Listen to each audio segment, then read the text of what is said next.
باپ، بیٹے اور روح القدس کے نام سے آمین۔ ہمارے لیے آج کی انجیل مقدس بمطابق مقدس متی اس کے 9 باب 1 تا 8 آیات۔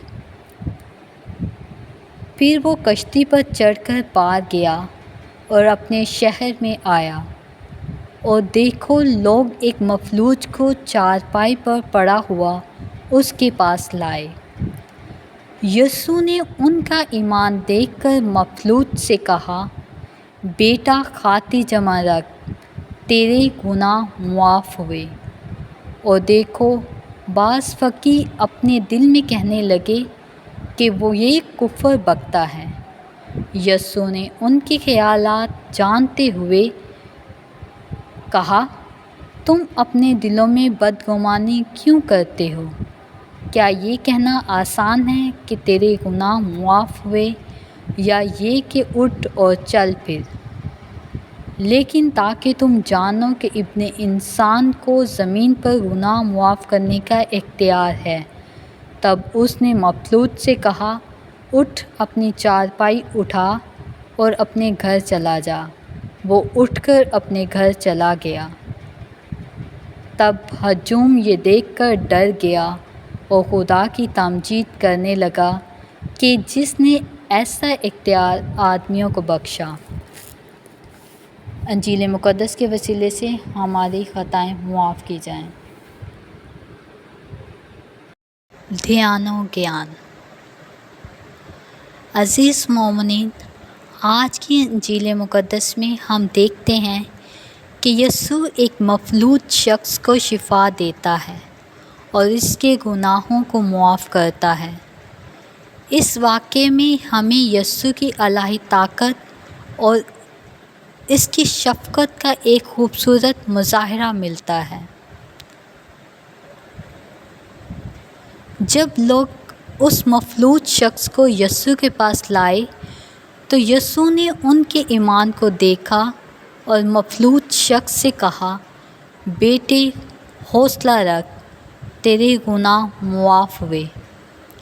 یہ الفاظ ہمیں بتاتے ہیں کہ یسوع نہ صرف جسمانی شفا دیتا ہے بلکہ روحانی شفا بھی فراہم کرتا ہے۔ جب مذہبی رہنما اس بات پہ حیران رہ گئے کہ یسوع نے گناہوں کو معاف کیا، وہ سمجھ نہیں سکے کہ یسوع کے پاس یہ اختیار کیوں ہے۔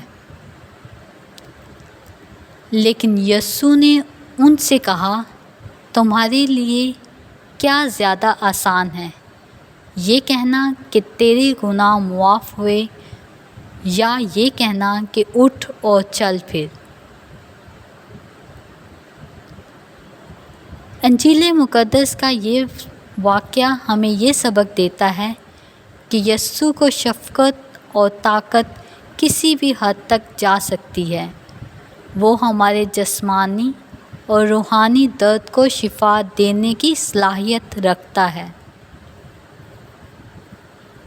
جب ہم ایمان اور بھروسے کے ساتھ یسوع کے پاس آتے ہیں تو وہ ہمیں شفا دیتا ہے اور ہمارے گناہوں کو معاف بھی کرتا ہے۔ آج کی یہ تلاوت ہمیں یہ بھی یاد دلاتی ہے کہ ہمارے ایمان کا اثر نہ صرف ہم پر بلکہ دوسروں پر بھی ہو سکتا ہے۔ ہمیں دوسروں کی مدد کرنی چاہیے تاکہ وہ بھی یسوع کی محبت اور شفقت کو محسوس کر سکیں۔ یسوع کے اس معجزے سے ہم سیکھتے ہیں کہ وہ واقعہ خدا کا بیٹا ہے اور اس کے پاس ہر چیز پہ اختیار ہے، خواہ وہ بیماری ہو یا کوئی آفت ہو یا ہمارے گناہ ہوں۔ ہمیں اس کے پاس آنا چاہیے اور اپنی ایمان کو مضبوط کرنا چاہیے، کیونکہ وہ ہمیشہ ہمارے ساتھ ہے اور ہماری مدد کے لیے ہر وقت تیار رہتا ہے۔ باپ، بیٹے اور روح القدس کے نام سے آمین۔